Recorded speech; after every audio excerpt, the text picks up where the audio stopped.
ये बताइए निधि, ये वेलफेयर स्टेट का कॉन्सेप्ट क्या होता है? आपने मिशन कर्मयोगी का नाम सुना है? Yes sir. किस संदर्भ में है ये? बताइए मौलिक अधिकारों में और राज्य के नीति निर्देशक तत्वों में क्या अंतर है? चंद्रयान 3 कब लॉन्च किया गया था और कब इसकी सॉफ्ट लैंडिंग हुई?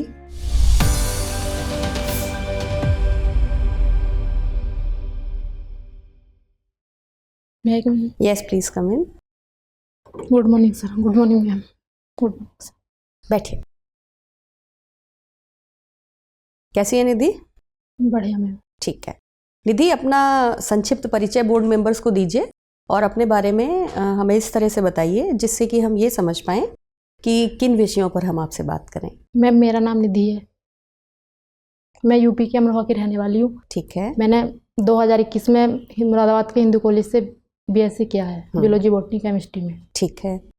और अभी आप सिविल सेवा की तैयारी कर रही हैं? ये आपका पहला प्रयास है? फर्स्ट अटेम्प्ट है। ठीक है, बहुत बढ़िया निधि। ये बताइए निधि कि सिविल सर्विसेज में आना ही आपका उद्देश्य लग रहा है, जैसा कि आपने अपने परिचय में बताया। ग्रेजुएशन के तुरंत बाद आपने तैयारी की है और सफलता की ओर अग्रसर भी हैं।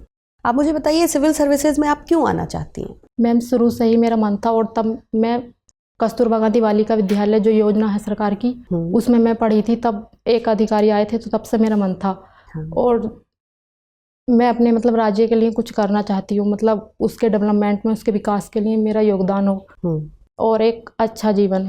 ठीक है निधि, आपने बताया कि आप कस्तूरबा आवासीय बालिका विद्यालय में पढ़ी। कस्तूरबा गांधी आवासीय बालिका विद्यालय उत्तर प्रदेश सरकार की योजना है ये या केंद्र सरकार की है? मैम केंद्र सरकार की योजना है। कब शुरू हुई थी? मैम 2004 में। अच्छा ठीक है। ये बताइए कि ये जो विद्यालय है इनमें अक्सर ये बात उठती है कि इंफ्रास्ट्रक्चर को लेकर के या अन्य चीज़ों को लेकर के काफ़ी समस्याएं हैं। क्या आपने व्यक्तिगत तौर पर इस तरीके की समस्याओं को अनुभव किया था कभी? मैम इतना तो नहीं था लेकिन थोड़ा होता था। हाँ, तो अगर आप प्रशासक बन के जाती हैं आगे और आपको मौका मिलता है इन स्कूलों की स्थिति को सुधारने का, तो वो कौन कौन से सेक्टर हैं जिनमें आप काम करना चाहेंगी इन स्कूलों के लिए? मैम जो लड़कियां हैं उनसे मतलब वहाँ पे मतलब जो अधिकारी वगैरह कम जाते हैं तो वहाँ पे मतलब अधिकारी जो मैम अगर बनती हूँ तो मैं उनसे जाकर मतलब नियमित दौरा करें ताकि वहाँ की समस्याओं को चिन्हित किया जा सके और वहाँ की जो समस्याएं हैं उनसे मतलब जो वार्डन होती हैं वहाँ की प्रिंसिपल उनसे नियमित तौर पर मतलब मैम उनसे पूछूंगी कि क्या समस्याएं हो रही हैं, जो बालिकाएं हैं उनसे भी। अच्छा ठीक है। तो कस्तूरबा गांधी आवासीय बालिका विद्यालय की ही तर्ज पर और भारत में कौन कौन सी आवासीय विद्यालयों की योजनाएं चल रही हैं? मैम एकलव्य आवासीय बालिका नहीं एकलव्य है एक योजना, और एकलव्य आवासीय बालिका विद्यालय बालिका नहीं है वो दो सामान्य विद्यालय। ठीक है। और एक जवाहर नवोदय विद्यालय चल रही है। मैम अभी दो याद आ रही है। ठीक है, बहुत अच्छा। ये बताइए कि आपने जूलॉजी बॉटनी और केमिस्ट्री पढ़ी है जैसा आपने बताया। आपने survival of the fittest theory पढ़ी है? योग्यतम की उत्तरजीविता का सिद्धांत मैम पढ़ा है। किसने दिया था? मैम डार्विन ने दिया था। क्या कहा था उन्होंने इस सिद्धांत में?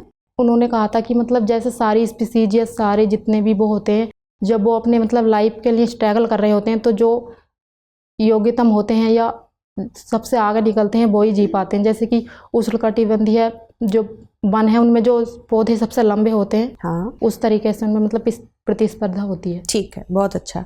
ये बताइए निधि, ये वेलफेयर स्टेट का कॉन्सेप्ट क्या होता है? कल्याणकारी राज्य की अवधारणा। मैम इसका उल्लेख नीति निर्देशक तत्व में किया गया है।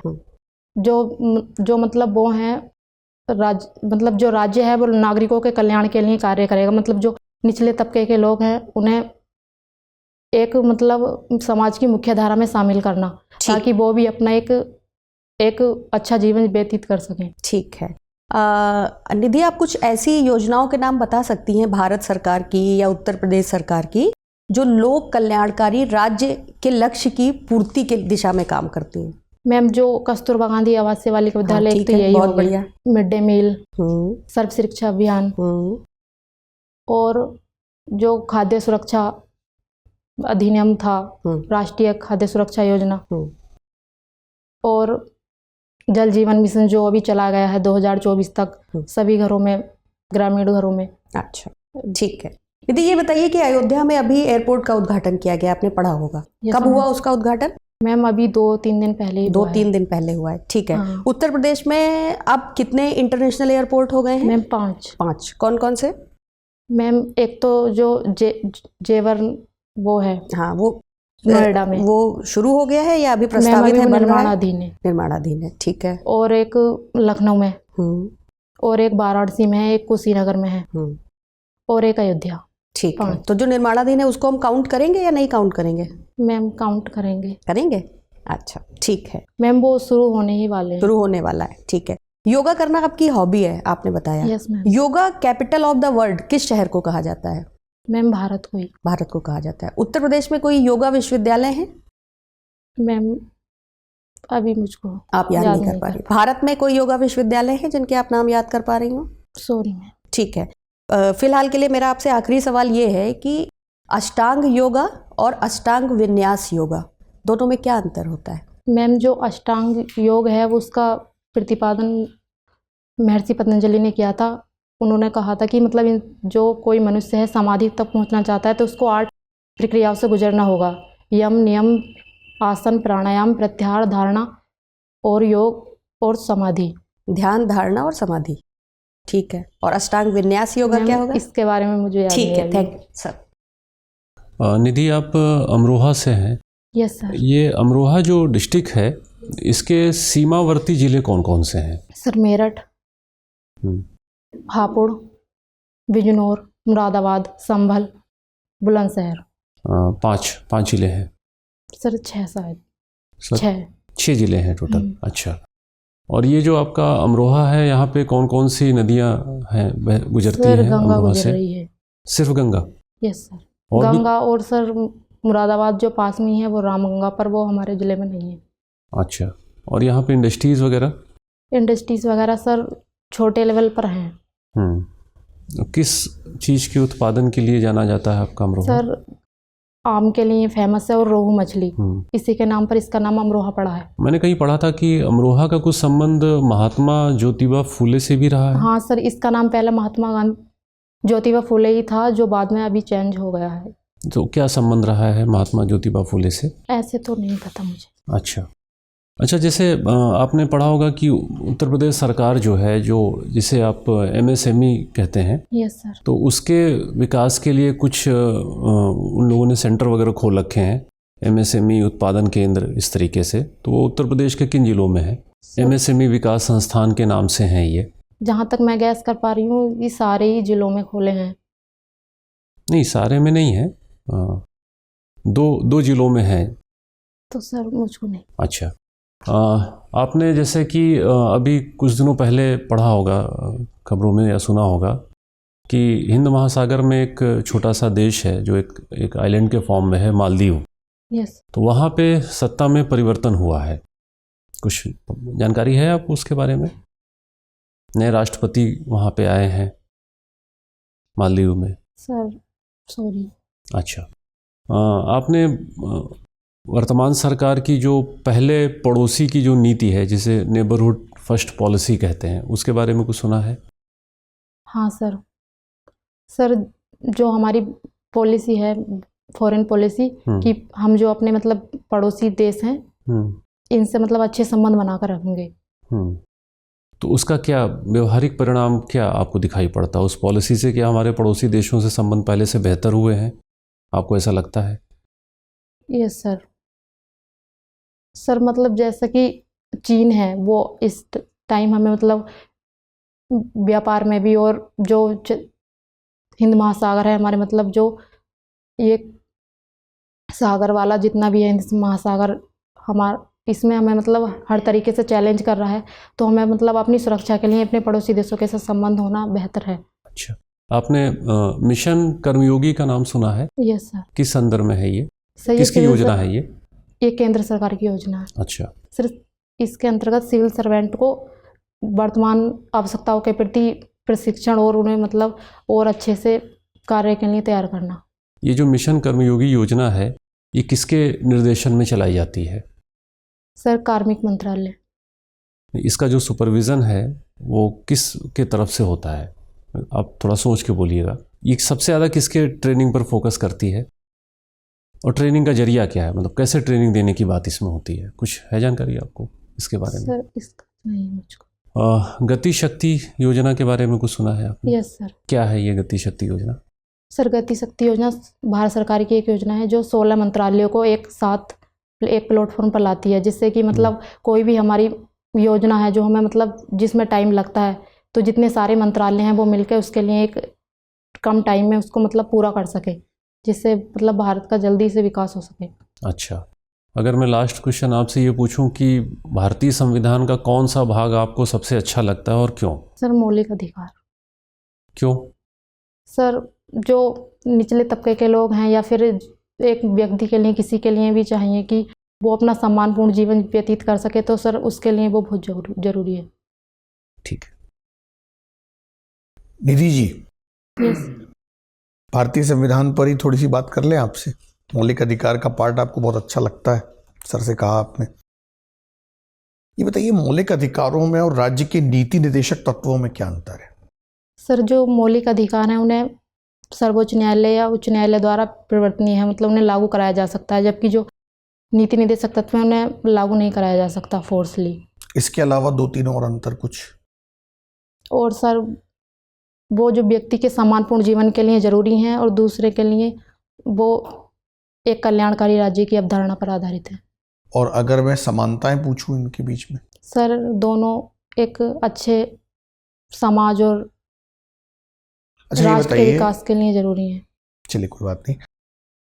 मौलिक अधिकारों में ऐसा कौन सा एक विशिष्ट अधिकार है जो अन्य अधिकारों को रक्षा भी प्रदान करता है और स्वयं में मौलिक अधिकार है? सर आर्टिकल 32 है। और अनुच्छेद 32 में इसका कुछ विश्लेषण या कुछ इसकी जानकारी आप दे पाएंगी? सर इसके तहत एक सारे मौलिक अधिकारों को एक रक्षा प्रदान की गई है। इनके उल्लंघन होने पर हम मतलब उच्च न्यायालय या सर्वोच्च न्यायालय से इन्हें लागू करा सकते हैं। इनके उल्लंघन पर सीधे हम वहाँ जा सकते हैं। किस तरह से? सर अगर किसी मौलिक अधिकार का उल्लंघन हो रहा है तो हम वहाँ पर मतलब याचिका दायर कर सकते हैं। मतलब सर्वोच्च न्यायालय कैसे रक्षा करेगा या उच्च न्यायालय कैसे रक्षा करेगा? कुछ इसका अधिकार का नाम है? 32 आपने लिया। सर संवैधानिक अधिकारों का संरक्षण, संवैधानिक उपचारों का अधिकार। तो इसके तहत कुछ न्यायादेश या रिट जारी करने का अधिकार है ना? यस सर, 5 रिट जारी की जाती है। वही मैं पूछ रहा था आपसे। एक आध कोई रिट के बारे में बता सकती हैं आप? Yes sir. बताइए। सर बंदी प्रत्यक्षकरण और प्रतिषेध, उत्प्रेक्षा या उत्प्रेषण और प्रतिषेध। चलिए कोई बात नहीं। अच्छा, उत्तर प्रदेश में द्विसदनीय विधानमंडल है। यस। और कितने राज्यों में है? सर 6 में। बताइए। सर मिला के सबको उत्तर प्रदेश के साथ 6 में है। बताइए नाम उनके। सर कर्नाटक, महाराष्ट्र, आंध्र प्रदेश, तेलंगाना, बिहार और उत्तर प्रदेश। तो द्विसदनीय विधानमंडल का अर्थ तो आपको पता ही है, 2 सदन होते हैं जहाँ। Yes sir.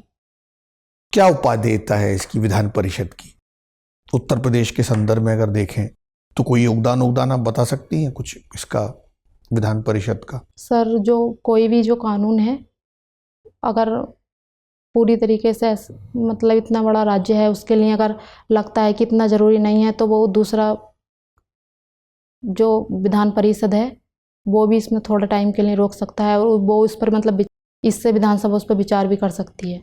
ठीक है, चलिए, ये तो विधायी प्रक्रिया है। कुछ और खास योगदान इसके बारे में और कोई जानकारी नहीं? सर अभी याद नहीं। अच्छा, अभी विधानसभा जो है आपकी, उसके अध्यक्ष कौन है? सतीश महाना। ठीक है।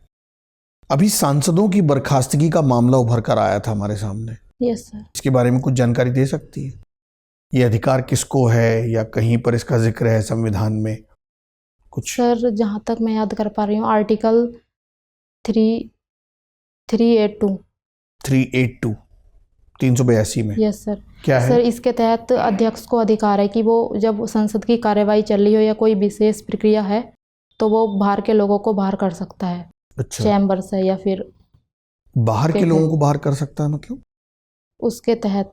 ये तो सांसदों को बाहर किया गया, अभी वो तो बाहर के नहीं सर जो अध्यक्ष हैं उन्हें इतना अधिकार है कि अगर वो उन्हें लगता है कि कुछ गलत है या उन्हें सारी तरीके से एक अधिकार है कि संसद की कार्यवाही को सुचारू रूप से संचालन करें, तो इसके तहत वो किसी को भी मतलब बाहर कर सकते हैं अगर उन्हें लगता है कि वो संसद की प्रक्रिया में बाधा पहुंचा रहे हैं तो। चलिए ठीक है। अच्छा, राष्ट्रगान और राष्ट्रगीत में अंतर बता सकती हैं आप? नहीं पता है सर, राष्ट्रगान जनगण मन है और जो राष्ट्रगीत है वंदे मातरम है। अंतर क्या है दोनों में? कुछ इनके बारे में मौलिक अंतर होगा, संविधान में कहीं कुछ इनके बारे में है, ऐसा कुछ? Sorry sir. चलिए कोई बात नहीं। मेरा अंतिम प्रश्न है आपसे, राष्ट्रीय झंडा फहराना क्या मौलिक अधिकार है हमारा? यस। किसके द्वारा ये घोषित किया गया है? संसद के द्वारा, सर्वोच्च न्यायालय के द्वारा या राष्ट्रपति के द्वारा? सर, ऐसा घोषित नहीं है। जो हमारा आर्टिकल है 19, उसके तहत हम झंडा फहरा सकते हैं अपने देश का। मैम। निधि, यस मैम। आप मुझे उत्तर प्रदेश का इतिहास बता सकती हैं? उत्तर प्रदेश का पुराना नाम क्या था? इसको उत्तर प्रदेश का नाम कब दिया गया? मैम, इसका सबसे पहले नाम उत्तर प्रदेश, इससे पहले इसका नाम संयुक्त प्रांत था। ठीक है। और इसके बाद में इससे 1 नवंबर 2000 को उत्तराखंड बना है। हाँ, उत्तराखंड तो इससे अलग हुआ। Yes, उत्तर मैम। प्रदेश का नाम उत्तर प्रदेश कब हुआ था? मैम 9 नवंबर 1956 को। श्योर हैं आप? गेस मैम, कर रही हैं? कोई बात नहीं, आप इसको देख लीजिएगा। आपने सारनाथ का नाम सुना है? कहाँ पर स्थित है सारनाथ और इसकी क्या महत्ता है? मैम, सारनाथ में महात्मा बुद्ध ने अपना पहला उपदेश दिया था। और वहाँ पर जो स्तूप है उसका क्या नाम है? कोई बात नहीं। ये बताइए कि साल 2023 में, यानी कि अभी जो साल बीता है, उसमें कौन कौन से प्रमुख स्पेस मिशन लॉन्च हुए? वो किसी भी देश के हो सकते हैं। मैम, लूना एक तो किस देश का था? 25 रूस का, और हमारा चंद्रयान ठीक है। 3। और भी कोई गए? आदित्य L1? आदित्य L1 हमारा किसका गया था? है, भारत का। भारत का था। चंद्रयान 3 कब लॉन्च किया गया था और कब इसकी सॉफ्ट लैंडिंग हुई? मैम 14 जुलाई को ये किया गया था। मैम, उसका मुझे ध्यान नहीं। अच्छा ठीक है। आप तो साइंस की स्टूडेंट भी हैं। Yes, आप मैम। मुझे बता सकती हैं कि सॉफ्ट लैंडिंग से क्या आशय होता है?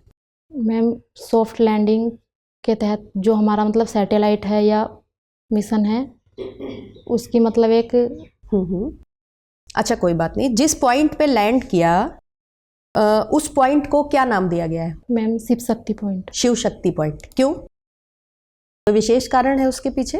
मैम, ऐसा तो मुझे ध्यान आपको ध्यान नहीं है, कोई बात नहीं। चंद्रयान की जो वैज्ञानिकों की टीम थी, आपने चंद्रयान के बारे में पढ़ा होगा। प्रोजेक्ट डायरेक्टर कौन थे चंद्रयान के? एस सोमनाथ। ठीक है। और उसकी जो वैज्ञानिकों की टीम थी उसमें बहुत सारी महिला वैज्ञानिक भी थी। उनमें से कुछ के नाम बता दीजिए। अच्छा, थोड़ा मैम ध्यान नहीं आ रहा। कोई बात नहीं। आप मुझे ये बताइए कि G20 की अध्यक्षता भारत को मिली थी। Yes ma'am. पिछले वर्ष बहुत सारी बैठकें आयोजित हुई G20 की, भारत के अलग अलग शहरों में। उत्तर प्रदेश में अब तक G20 की कितनी बैठकें हुई हैं भारत को अध्यक्षता मिलने के बाद? मैम, ऐसे तो याद नहीं, लेकिन लखनऊ में। अच्छा, महिलाओं से संबंधित मैम, बैठक G20 की, महिलाओं के विषयों से संबंधित बैठकें भारत के किन किन शहरों में आयोजित हुई? Sorry ma'am. अच्छा ठीक है, कोई बात नहीं। आप मुझे ये बता सकती हैं कि GI टैग जो होता है, GI टैग कौन देता है, कौन इशू करता है? मैम, मंत्रालय का नाम। कौन सा मंत्रालय? अच्छा, उत्तर प्रदेश में सबसे लेटेस्ट GI टैग किस प्रोडक्ट को मिला है? मैम, अभी जो मुझे ध्यान आ रहा है, उत्तर प्रदेश के वाराणसी में मतलब वाराणसी पान को और 1-2 को और दिया गया। अच्छा, आप जिस क्षेत्र से आती हैं वहाँ से है कोई GI टैग वाला मैम। प्रोडक्ट? क्या है? मैम, ढोलक है, अमरोहा की। अमरोहा की ढोलक।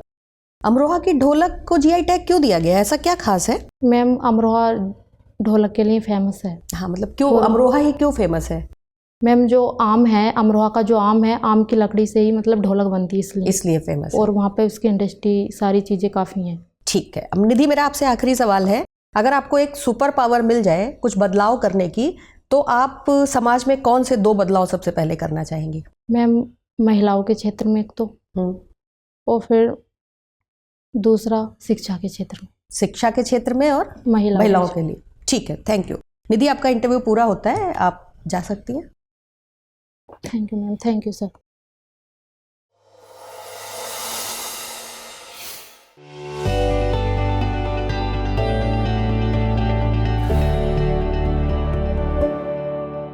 आइए आइए आइए, बैठिए। कैसी है निधि? बढ़िया मैम। हाँ, इतना डरी हुई क्यों थी? हम लोग डरावने लग रहे थे? मैम फर्स्ट बार ही था। फर्स्ट मॉक था आपका? अटेम्प्ट भी तो फर्स्ट है, आपने फर्स्ट अटेम्प्ट में इतना शानदार किया है, तो फर्स्ट मॉक होने से आपको क्या डर है ना? आप इतने सारे कैमरे देख के डर गई थी शायद, है ना? माहौल थोड़ा डरावना लग रहा था, मौसम भी थोड़ा डरावना है। हाँ, है ना? सुबह थोड़ा इसलिए भी अभी आप कितनी अच्छी लग रही हैं हंसते हुए। अगर आप अपने स्ट्रेस पे कंट्रोल कर लेती तो आपको इतना शानदार नॉलेज है। आपको पता है आपने फर्स्ट अटेम्प्ट में यहाँ तक पहुंची है जहाँ तक पहुंचने के लिए लोगों को 3, 4, 5 प्रयास करने पड़ते हैं, है ना? सबसे पहले तो मैं आपसे पूछूंगी, आपको अपना इंट्रोडक्शन जैसे देना है। आप घबराइए नहीं, बिल्कुल भी मत घबराइए। यहाँ पे आपको कोई भी जो है परेशान करने के इरादे से नहीं बैठा है। आप ये फील करिए कि आप ओरिजिनल इंटरव्यू में बैठी हुई हैं, और उसके बाद अगर वहाँ पे आपसे पूछा जाएगा कि आप अपना इंट्रोडक्शन कैसे दें, तो आप कैसे देंगी वो सोच के दीजिएगा जब मैं आपसे सवाल पूछूं। पहले तो आप इस बात के लिए एकदम रिलैक्स हो जाइए कि देखिए, इंट्रोडक्शन हमें इस तरह से देना होता है ताकि हम एक फील्ड ओपन कर दें सवाल पूछने के लिए कैंडिडेट्स की, क्योंकि वहाँ पे तो उनके पास कोड होता है, राइट? तो आप जिस तरफ चाहते हैं कि हमारा इंटरव्यू जाए वो सारी चीज़ें आप अपने परिचय में बता दें, है ना? अब अगर मैं आपसे पूछूं कि आप अपना एक संक्षिप्त परिचय बोर्ड मेंबर्स को दीजिए, तो आपका क्या जवाब होगा? मेरा नाम निधि है, मैं यूपी के अमरोहा की रहने वाली हूँ, और मैंने 2021 में मुरादाबाद के हिंदू कॉलेज से बीएससी किया है, जूलॉजी बॉटनी केमिस्ट्री। ठीक है, बहुत बढ़िया, बस यही बताना था। और तो मैं फिलहाल यूपीएससी के पीसीएस की तैयारी कर रही हूँ।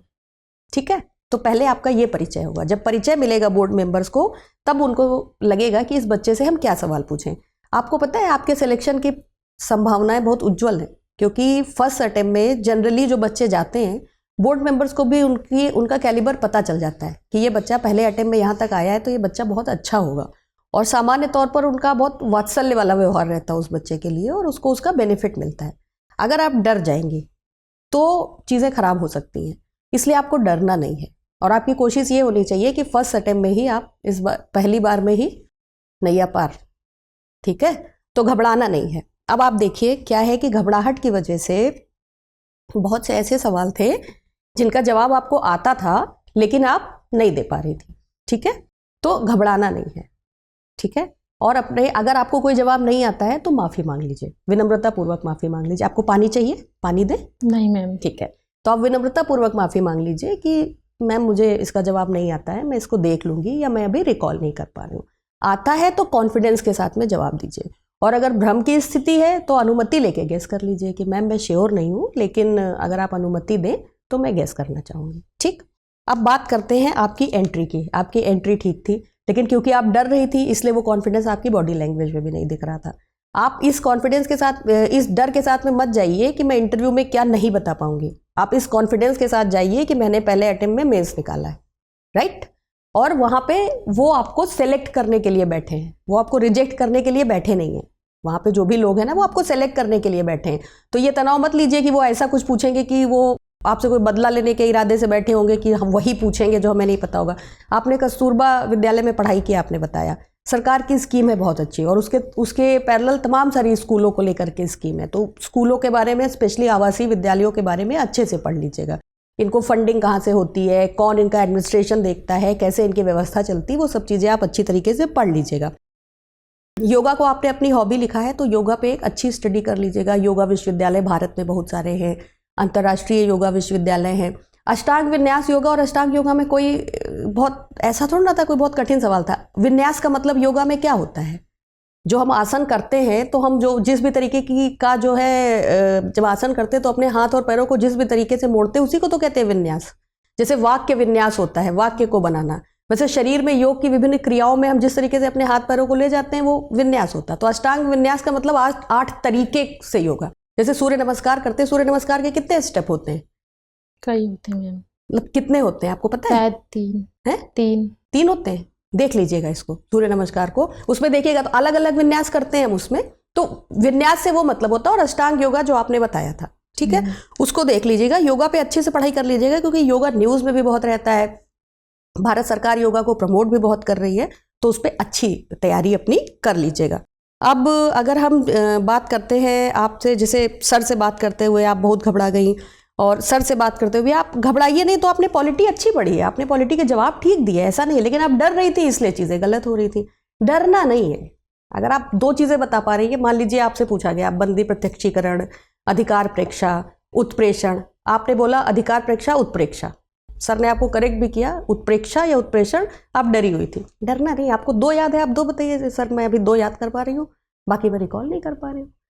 वहाँ पे बैठे लोगों को भी ये समझ है कि आप ये सब लिख के ही यहाँ आई हैं। ऐसा तो है नहीं कि आपने अंधेरे में तीर चला के मेंस निकाला होगा। तो डरना नहीं है। आप बहुत ज़्यादा डर रही है। अगर देखिए, अगर आप इतना डरेंगी ना तो आपके लिए दिक्कत हो जाएगी। डर के आगे जीत है। तो डरने वाला कार्यक्रम यहाँ हो गया, इसके बाद जीतने वाला कार्यक्रम होना चाहिए। ठीक है। कोई सवाल आपके दिमाग में है? आप आराम से रिलैक्स होकर पूछिए, आपके दिमाग में जो भी सवाल हो। मैम जो वैसे क्वेश्चन है उन पे कैसे वो हो? कैसे क्वेश्चन? मतलब ऐसा कि आप क्या सुधार करेंगे, ऐसे मतलब वो हाँ, कैसा तो आपने है मेरा? कुछ तो सोचा होगा। जैसे मैंने आपसे सवाल पूछा आपको क्यों आना है, तो आप उसका एक अच्छा आंसर नहीं दे पाई कि मुझे क्यों आना है। आपने कहा कि मुझे राज्य के लिए कुछ करना है और अच्छा जीवन जीना है। वो सब चीज़ें सही थी, लेकिन आपने उसको फ्रेम नहीं किया। सुधार आप एक महिला हैं, आपने अब तक बहुत सारी समस्याएं देखी होंगी जमीनी स्तर पे।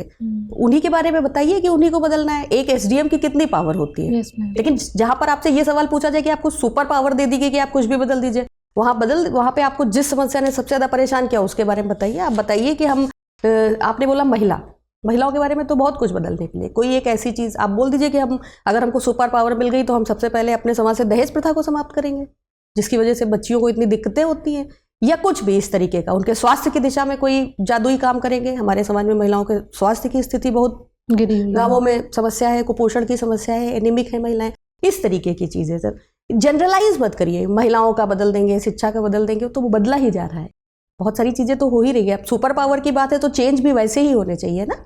यस। तो आंसर फ्रेम करिए। आप शीशे में देख के बोलने की प्रैक्टिस करिए। डरिए नहीं, किसी भी तरीके के इन्फीरियरिटी कॉम्प्लेक्स से ग्रसित मत होइए।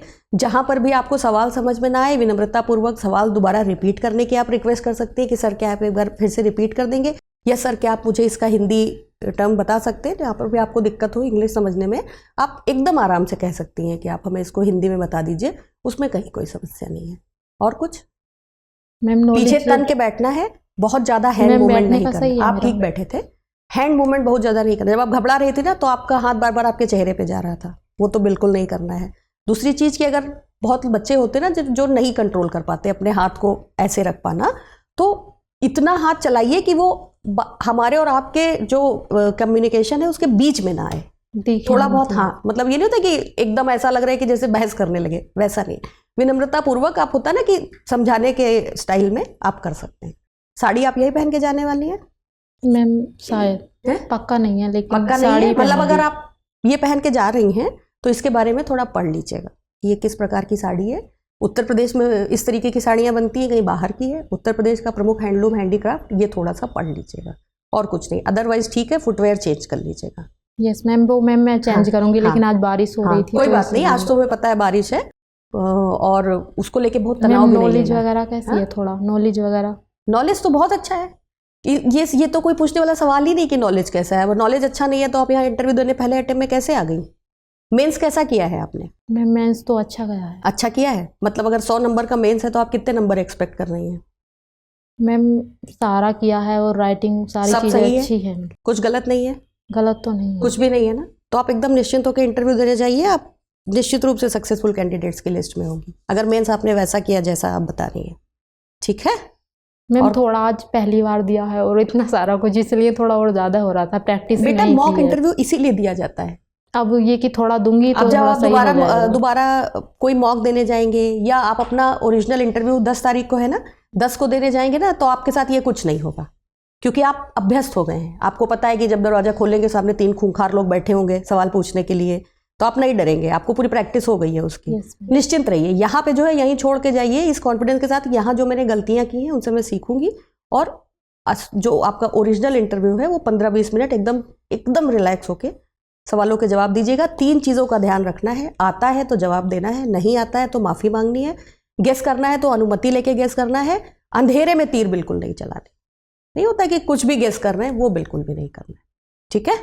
और कुछ? हमारी शुभकामनाएं आपके साथ हैं। खोने के लिए आपके पास कुछ नहीं है और पाने के लिए फर्स्ट अटेम्प्ट में बहुत बड़ा मौका है, तो इस मौके को हाथ से मत जाने दीजिएगा। ठीक है, thank you. All the best.